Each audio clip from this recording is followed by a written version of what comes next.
Amis des LED multicolores, bonjour. Aujourd'hui, je vais vous parler de LED multicolores, ils sont très connus, hein, qui s'appellent NeoPixel, basé sur un modèle de LED appelé WS2812. Honnêtement, c'est pas quelque chose de nouveau, hein, même si c'est vrai que personnellement, j'ai commencé à regarder ça plutôt très récemment, mais ça existe déjà depuis plusieurs années. Et c'est vrai que s'il y a énormément de vidéos sur le net, de tutos qui montrent comment les programmer, et ainsi de suite, hein, et il y a plein d'idées, enfin c'est assez incroyable ce qu'on peut faire avec ça. Il y en a pas tellement en français, on va dire, j'en ai même pas vu, qui expliquent plus d'un point de vue hardware comment ça fonctionne. Donc j'ai décidé de combler cette lacune, et on va regarder justement un petit peu plus en détail comment ça marche, hein, un petit peu à l'intérieur. Et on va aussi regarder comment, avec un oscilloscope, on peut regarder ces signaux et les mesurer. Alors, voyons ça. Physiquement, ça se présente comment voilà, hein, on voit que c'est un petit chip là qui est CMS blanc, qui contient, je sais pas si on voit bien, qui contient les 3 LED. Hein. Il y a certains modèles même qu'on en 4 hein, pour avoir un meilleur blanc. Et c'est 6 pins. En fait, sur ces 6 pins, il y a, on va dire, l'entrée-sortie commune des alimentations, hein, c'est-à-dire du 5 volts et de la masse, et les données entrée et sortie, comme on va le voir. Alors, on peut peut-être acheter sans doute le chip directement à souder, mais enfin, c'est vraiment pas facile de le faire sans les endommager. Donc moi, je conseille de les acheter soit sur ce genre de petites platines, là, qu'on peut après facilement mettre sur une breadboard ou autre. On peut les trouver, voilà, sous forme de monter sur des petits circuits comme ça, qui sont déjà plus faciles éventuellement à souder, à coller, à se bricoler. On peut trouver ça, voilà, sous forme de barrette de 4 par exemple. Voilà, ici une autre barrette de 8. Ici sous forme circulaire, voilà, donc ça, je peux faire un œil de robot ou n'importe quoi avec ça. Et bien sûr, ça existe, hein, là j'en ai un, mais je l'ai pas sous la main, sous forme de rubans qui peuvent aller jusqu'à 3-4 mètres, hein, je crois, et qu'on peut couper en gros entre chaque LED à peu près où on veut. Et qui permettent donc de faire des grandes décorations et des choses comme ça. Hein. Enfin bon, si vous cherchez NeoPixel et autres sur le net, hein, comme je l'ai dit, c'est pas mon but de vidéo, hein, ça je veux dire, je vais pas refaire ça, tout le monde connaît ça. On va plus insister aujourd'hui donc sur la partie hard, de regarder un petit peu comment ça marche. Alors je vous ai fait ici avec ma petite ardoise magique un petit schéma pour bien comprendre comment fonctionnent ces LED. Basiquement, ces LED contiennent en fait 3 sous-LED, on va dire, une par couleur de base. Donc il y a une rouge, une verte, une bleue. Ces LED ici sont commandés en PWM, hein, par une logique interne, avec un rapport cyclique qui en gros, hein, quelque part, qui dépend qui est réglable avec de 0 à 255, hein, qui va correspondre à 0 à 100%, et qui va en gros faire la luminosité. Donc, à un moment donné, il y a 3 mémoires de 8 bits chacune qui servent à mémoriser les valeurs actuelles qui doivent être affichées. Donc, les LED affichent en temps réel, en gros, une luminosité rouge, verte et bleue qui correspond aux valeurs qu'il y a dans ces mémoires qui sont sur 8 bits, donc ce qui permet d'avoir 256 niveaux possibles. Donc, de 0 à complètement éteint à 255 complètement allumé. Ensuite, donc comment on fait pour écrire dans ces mémoires? Donc chaque LED s'alimente, on va dire, enfin en gros c'est 5 volts à 0 volts ici, c'est-à-dire que là il y a une alimentation donc, qui est commune, je veux dire, à toutes les LED, hein, elles sont toutes mises en parallèle sur cette alimentation, et à une entrée logique qui s'appelle data in et une sortie qui s'appelle data out. Alors déjà, d'un point de vue hardware, ce qui est intéressant, c'est que data in, donc qui attend, comme on va le voir, des impulsions, donc des niveaux logiques entre 0 et 1.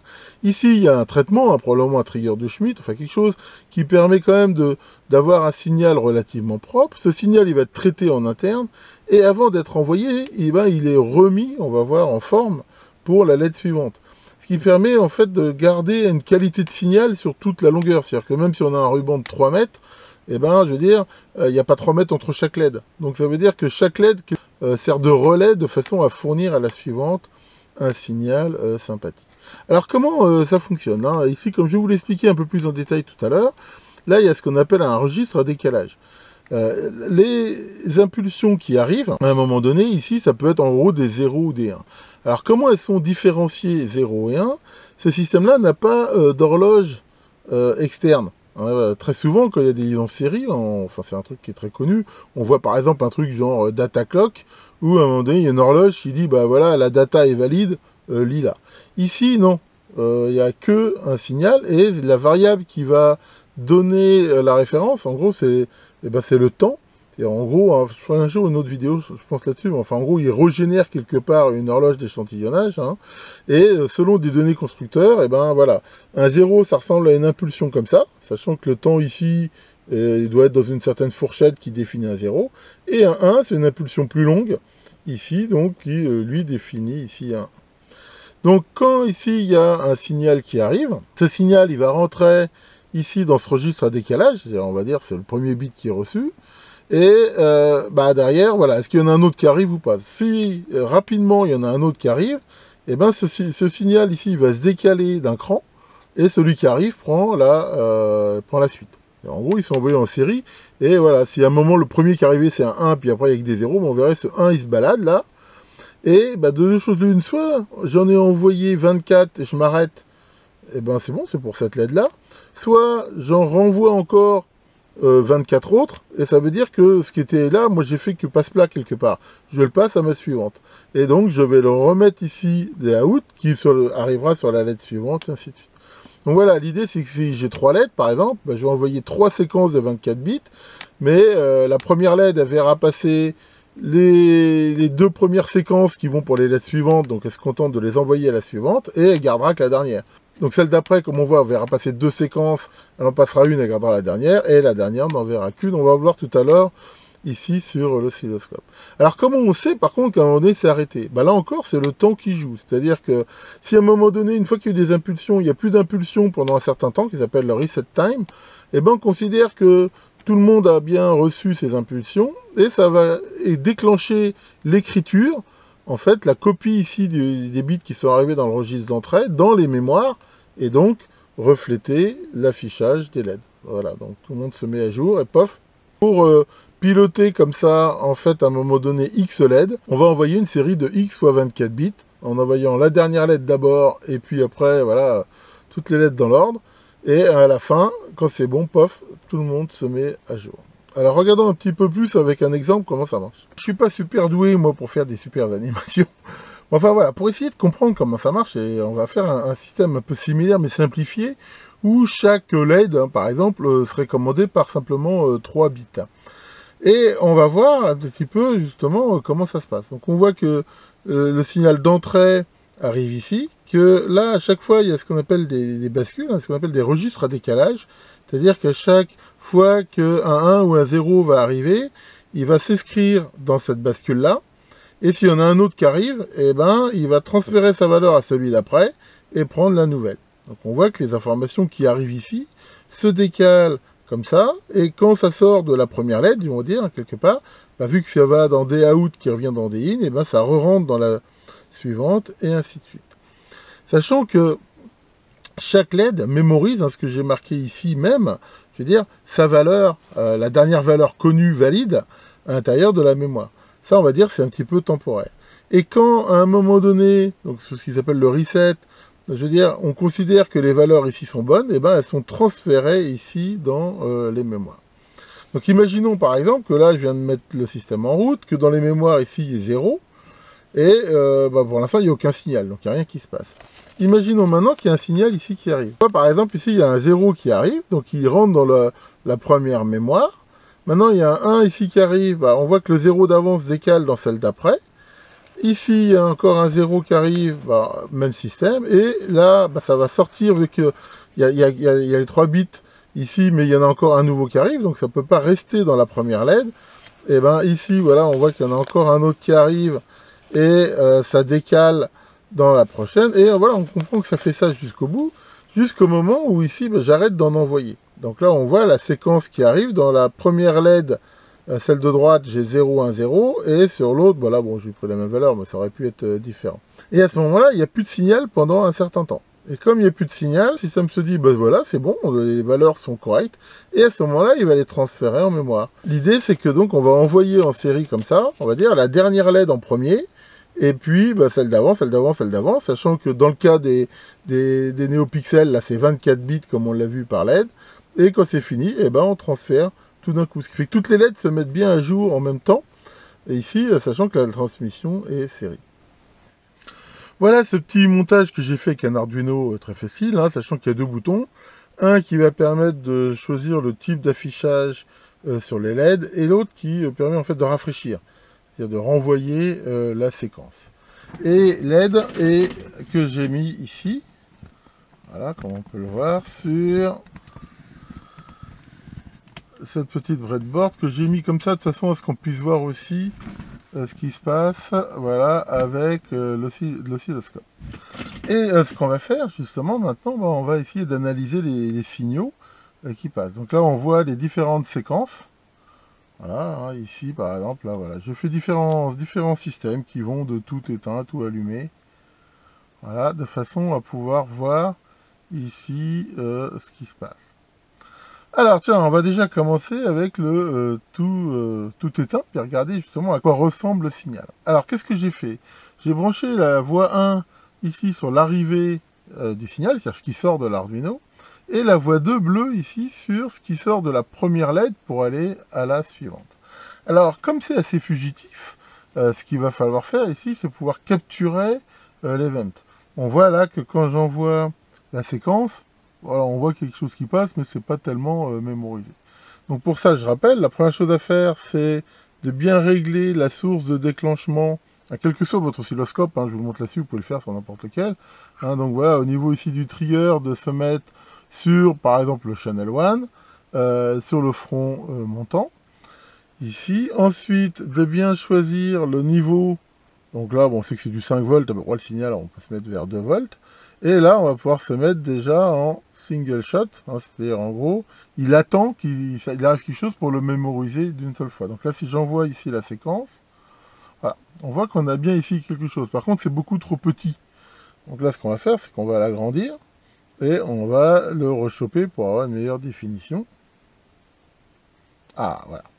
Alors, qu'est-ce qu'on peut voir si on regarde un petit peu ça et qu'on l'agrandit un petit peu? Bon, on voit qu'il y a un certain nombre de parasites, que le signal, il n'est pas super beau.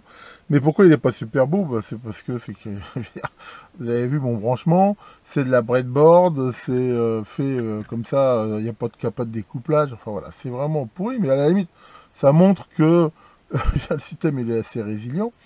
Mais ça n'empêche pas ici d'examiner. Et la première chose qu'on peut voir, qui est super intéressante, c'est qu'on voit bien que le flot d'impulsion ici qui sort de l'Arduino, bah, il est continu comme ça, alors que ce qui sort de la première LED, bah, on voit qu'il n'y en a que la moitié.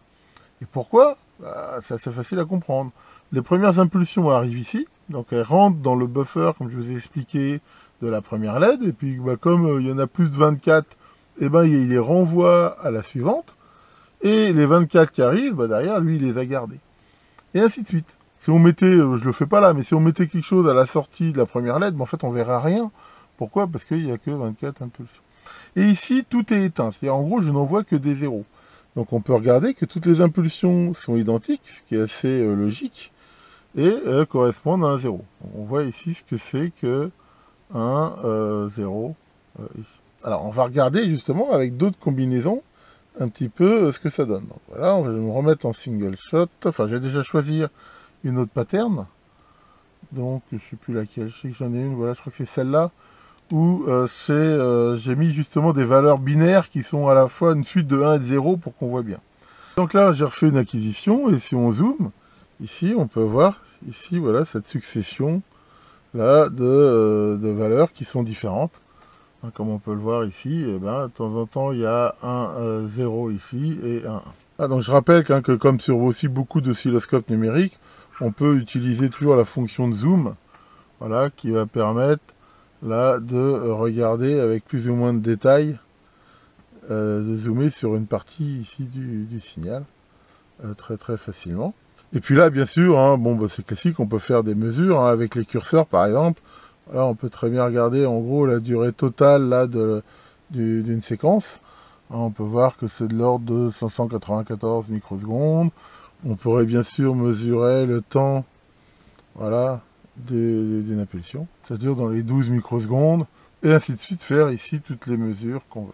Et pour finir, dernière astuce qui marche aussi sur tous les oscilloscopes numériques, si justement on ne veut pas appuyer à chaque fois sur single, mais on veut avoir le temps de voir le signal, une astuce consiste à utiliser ce qu'on appelle le hold-off, qui veut dire qu'une fois qu'il a fait une acquisition, il va attendre ce temps-là avant d'en faire une nouvelle, et là par exemple je l'ai réglé sur 1 seconde. Voilà, à chaque fois que j'ai un déclenchement, on voit qu'il s'affiche pendant 1 seconde. Ça évite d'avoir à chaque fois appuyé sur single séquence. Donc voilà pour cette vidéo. Alors quel est l'intérêt quelque part d'aller mesurer ça? Des fois ça se passe pas forcément si bien que ça. Je veux dire, en théorie, voilà, on branche et puis on utilise, généralement on n'a pas intérêt à réécrire quoi que ce soit. Les bibliothèques fournies, celles que j'ai utilisées, la NeoPixel, sont vraiment très très bien. Mais si ça se passe pas comme prévu, ça peut être intéressant de regarder pourquoi. Imaginons par exemple un Arduino dont la fréquence serait peut-être pas forcément bonne, ou on s'est gouré dans le paramétrage. Le fait de pouvoir mettre un oscilloscope, ça va permettre déjà de regarder est-ce que le signal qui sort, il y a bien quelque chose qui sort, est-ce que les temps sont corrects, voilà, les temps d'impulsion. De toute façon, je vous mettrai aussi en lien le datasheet de ce circuit intégré, et voilà, si on s'aperçoit que des fois ça marche pas bien, on peut s'apercevoir que voilà, l'impulsion elle est pas de la bonne taille. On peut aussi voir que pour X raison il y a des parasites, des choses comme ça qui font qu'il y a des mauvaises impulsions qui peuvent expliquer que ça fonctionne pas. Enfin voilà, généralement ici il s'agit pas de faire du rétro-engineering, on a le datasheet, on sait bien comment ça fonctionne, mais comme souvent lors de la mise au point ou s'il y a des problèmes, ça peut vraiment aider de regarder ça avec un oscilloscope. Alors, bon, au niveau de la programmation, comme j'ai dit, c'est vraiment très simple. Alors, je sais qu'on va me le demander. Donc, le petit programme que j'ai fait, je vous le mettrai en commentaire de la vidéo. Vous allez voir, c'est quelques lignes d'Arduino. C'est vraiment quelque chose de très simple. Et faut reconnaître que c'est assez sympa. Ce que j'aime bien aussi avec l'Arduino, c'est qu'il y a quand même des bibliothèques vraiment complètes. Et qu'on peut très facilement, voilà, en quelques lignes de code, se faire des chenillards, des effets, des tas de trucs. Et d'ailleurs, c'est vrai que, par exemple, dans mon CP100, là, mon testeur de diode, c'est vrai que, à l'époque, j'en avais pas, mais j'aurais sans doute utilisé ça, parce que ça permet, en plus de limiter le câblage, et ça ne prend qu'un port d'entrée-sortie, sachant qu'il n'y a rien qu'empêche, aussi, si on veut piloter 5 rubans, par exemple, je veux dire, on peut faire cohabiter plusieurs instances de l'objet qui pilote ces LED. Enfin donc voilà, allez, on va s'arrêter là pour aujourd'hui. Tiens, Maurice, ça va Maurice? Qu'est-ce que tu fais? Tu regardes la télé ou t'as que ça à foutre? Est-ce que tu veux apprendre des nouvelles choses? Tiens, regarde, moi je vais te donner une nouvelle chose que j'ai appris il y a pas longtemps qui est très incroyable. Les habitants de Meaux, on les appelle des mêle-doigts. Et s'ils visitent la ville de mon cul, ça fait un mêle-doigt dans mon cul. Incroyable, non? Bon, comme on dit, je suis déjà sorti. Allez, là-dessus, je vous souhaite à tous un excellent week-end et je vous dis bien sûr à bientôt pour de prochaines vidéos.